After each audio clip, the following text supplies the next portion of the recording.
नरेंद्र यानी स्वामी विवेकानंद के पिता विश्वनाथ जी यूं तो नामी वकील थे, काफी धन कमाते थे, मगर ज्यादातर उदार और मुक्त हस्त होने की वजह से भविष्य के लिए कुछ भी संचय न कर सके थे।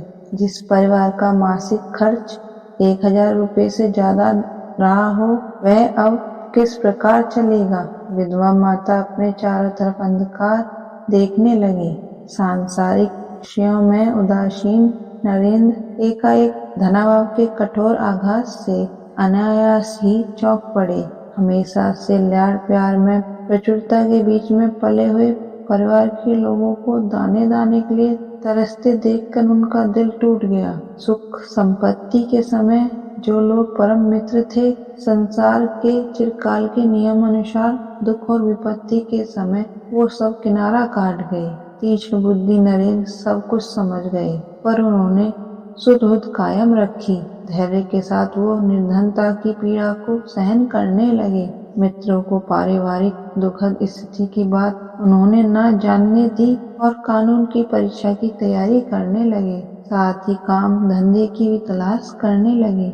इस तरह 3-4 महीने बीत गए, लेकिन फिर भी किसी तरह का सुविधा न हो सका। घर में कभी कभी अन्न का एक दाना भी न होता। पूरा घर भूखा ही रहता था। जब नरेंद्र को यह भनक पड़ जाती है कि घर में खाद्य पदार्थों की कमी है, तो वह अपनी माता से चुपचाप जाकर कह देते कि आज मेरा बाहर निमंत्रण है, और घर में भोजन न करते थे। वो एक प्रकार से उपवास करते या बहुत थोड़ा ही खाकर दिन बिताने लगे। इस तरह लगातार उपवास से उनका शरीर दुर्बल व क्रश हो गया था। यहाँ तक कि किसी दिन प्रबल क्षुधा की ज्वाला से वे बेहोश जैसे पड़े रहते थे। कुछ खास दोस्त इस मुसीबत की घड़ी में उनकी सहायता करने की कोशिश भी करते, तो नरेंद्र विनीत भाव से उन्हें इनकार करके टाल देते थे।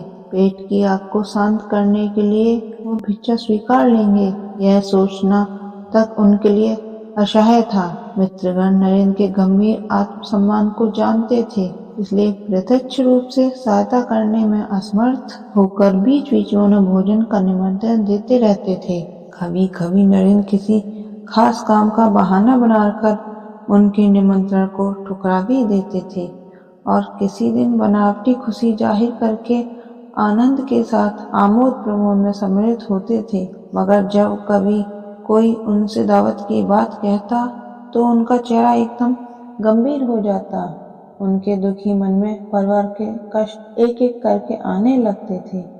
मन में आता था, प्राणों से प्रिय घर के लोगों के लिए मलिन मुखमंडल की उपेक्षा करके वो खुद किस प्रकार स्वादिष्ट भोजन कर सकते थे। आहत आत्म अभिमानी को निश्चल धीरता के साथ संयत रखते हुए युवक नरेंद्र नंगे पैर नंगे सिर दोपहर की धूप में इधर उधर नौकरी की तलाश में कलकत्ता की सड़कों पर घूमते रहते थे, और शाम को दिन भर की निष्फल कोशिश की थकान से चूर चूर होकर घर लौट आते। इस प्रकार कठिनाई से उनके दिन बीत रहे थे। नरेंद्र यानी स्वामी विवेकानंद जी का जीवन इस प्रकार बहुत ही कठिनाइयों से गुजरा था। आपको हमारे द्वारा बताई गई कहानी कैसी लगी, कृपया कमेंट करके जरूर बताएं।